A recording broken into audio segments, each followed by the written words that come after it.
Hi there, I'm Claudia Lash, and today I'm going to start on the sewing part of the Twirlz block. I already did a couple of little videos on the cutting of the pieces. Today we're going to work on the actual sewing part. Now this is a simple-ish block, and the first thing we need to do is to take and our background squares for this. Here's the Twirlz block, and then this one, the black background was sort of a creamy white. The background for my block is going to be even more white, and the directions tell us we need to use a ruler and a pencil and draw a line on these squares diagonally. And it's going to be interesting because my squares have little white dots on them. So I guess I'm going to have to find which is the right side and which is the wrong side. All right, let me turn this down so that we can see doing the lines on that block.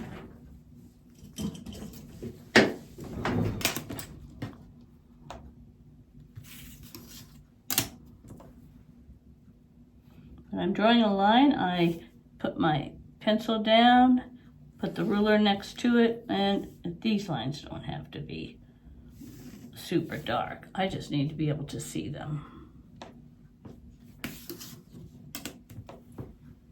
And seeing the fabric on my white cutting board may not be that easy. This technique is called, I think, flying geese 4 at a time. I use it so often in lots of different quilts, lots of blocks use a flying geese, and this will make 4 flying geese at one time. Now then, here's our, it's going to be this part of the block. Right there. I'm going to lay that right there. Okay, so I'm going to lay this square on one corner where the line is coming down. I'm going to lay another square at the bottom where the line, so the lines are laying on top of one another. And I am going to go to the sewing machine and I am going to sew a 1/4 inch away from this line on this side, coming right down, flip this around, and sew the other side. I thought I would show it to you on my sewing machine. If you are a new quilter and you worry about moving these little squares, you can put a little pin on one side. On my machine, I have to hold these threads. This is the edge of my foot. Notice how I have the edge of the foot right next to that line. That will give me that 1/4 inch. And I'm using just the, well, I think, there we go. As you come down to here, you might want to hold that down. Whoop, and if you aim for that center, there.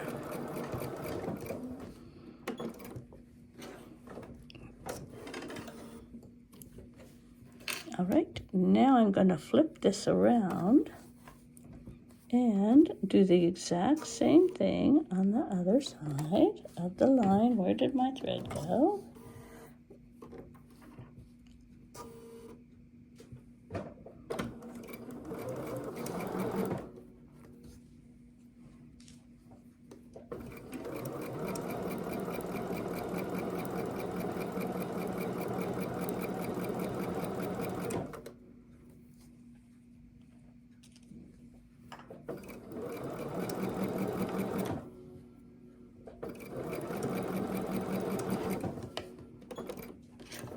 Pick it up, and we are going to cut.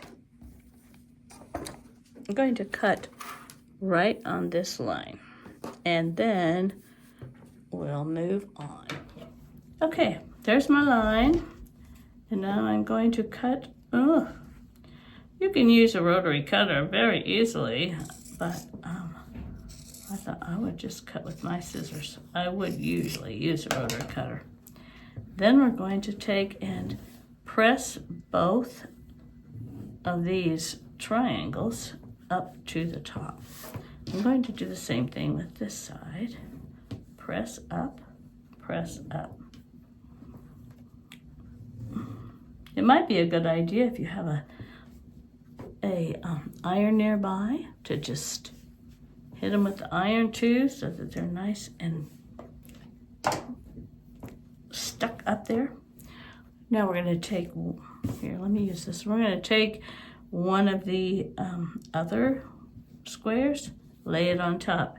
Now this time I might put a little pin in, especially if I was worried about it moving.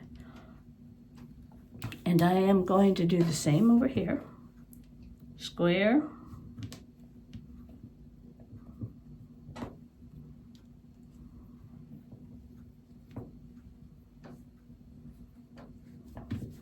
And then I'm going to go to the sewing machine and sew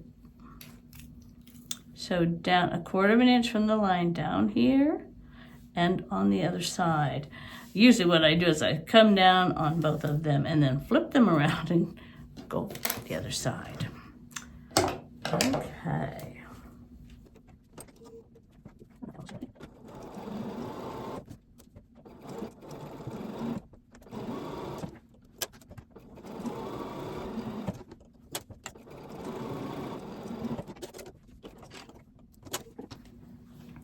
All right, here they are. 2 hearts with a square in the middle, sewn on each side. So again, now we're going to cut with the scissors, or a rotary cutter is fine, and we're going to do some more pressing. This time you have to press with your fingers. You want to take it to an ironing board and press nice and flat. Notice you're pressing your seam towards the outside. I decided to bring these right over to my ironing board. It's helpful if you have a little iron thing right next to you, but my ironing board is not far. So I am pressing so that I have 4 geese. But the 4 geese all have their edges still on there. Now we are going to trim the geese. So here is my geese, my first geese. I'm going to use a little square ruler. I'm going to lay it down on the goose, I guess, and I am going to line it up so that these are supposed to be 3.5 by 2. So here's the 2 line. See how we're bigger all the way around. That's fine.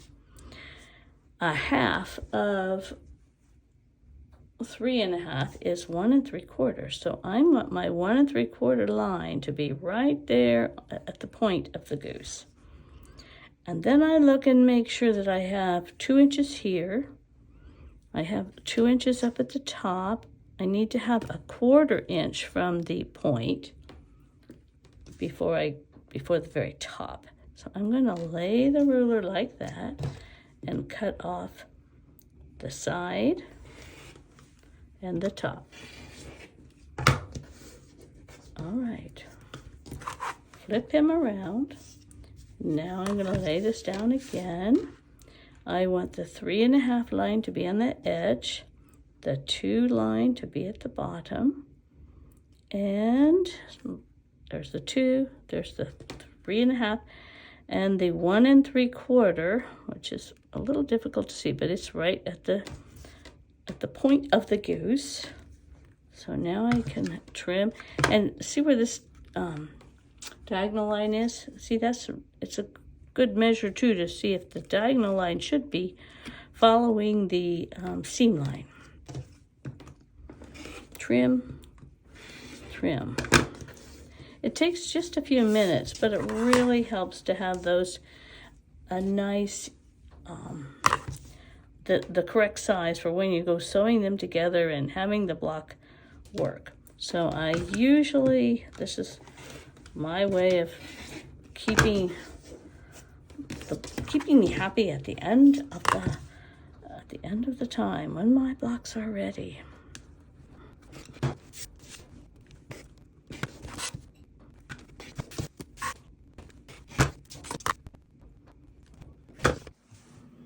Okay, I have the 4 little geese, and I'm setting them aside for now. And now we're going to take one of the background rectangles and lay a color square on the left corner. And then we're going to draw a diagonal line from this. I don't know, maybe that's not going to show. We'll see. If it doesn't show, I think I have a red pen. We're going to draw a line from here to here. Yeah, you can probably see that.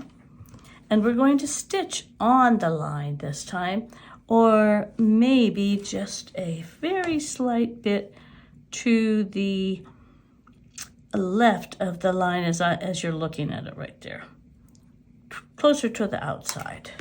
I'm going to take that to the sewing machine and I'm going to stitch that down. Okay, see how close that stitching is to the line, just to the edge. Then I'm going to flip this fabric over so that it covers the piece on the back. See how nice that is? Then I'm going to press it, and I'm going to do the same thing with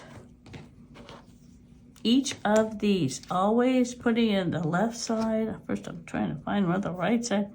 Always putting it on the left side, drawing the line from here to here, sewing next to the line. And when we get them pressed, then I take them and I will cut that out, cut the extra out. So this is called a stitch and flip corner. And it's very handy when you just want one little triangle in the corner of a rectangle, basically. Let me make 3 more of these and we'll move on. Okay, I brought them over. Here's the first one I did. Here's another one. I'm pressing them with my fingers first, and then I will put them under the iron. And another thing you can do, I've done this before and I'll show you right now. One thing you can do if you have, especially if you have slightly bigger ones, you can make another stitch right over here. Maybe 3/8 or 1/4 inch away from this stitch, and cut right between the two, and you end up with the piece that you need, and then you end up with a little tiny half square triangle that you can use for something else, because we don't need them on this project. So I'm going to press each of these.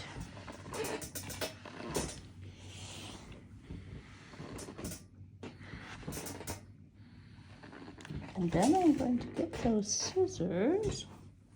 Well, I have scissors over here.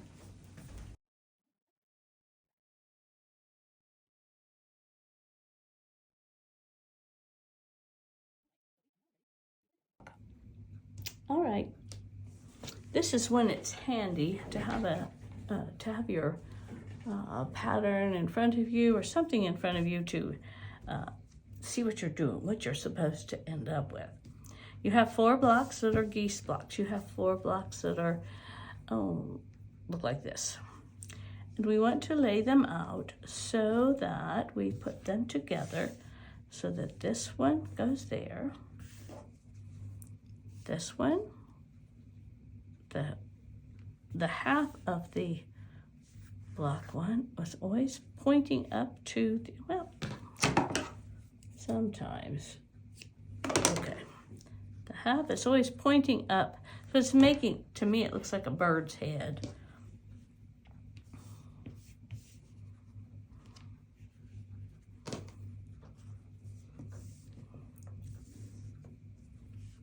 All right, so here's what they're going to look like. I usually lay them out and say, okay, is that just like what my block is supposed to look like? Sure enough. So now all we have to do is lay this block, flip this block over, sew it together, and do the same with each of the half blocks. Sew half blocks into squares. So rectangles into squares, I guess you'd say. So, okay, I have 4 quadrants now, 4 squares. Each of these squares should measure 3.5. If you've done what if you've trimmed your geese and all that, you should be fine. Then lay them out as in the diagram, and then you're going to flip this one over and sew together. Going to flip this one over and sew together. And then, all right, I have my top 2 quarters sewn together, and I pressed them the way they wanted to go. They want to go that way, and the lower 2 are pressed in the opposite way because that's the way they want to go.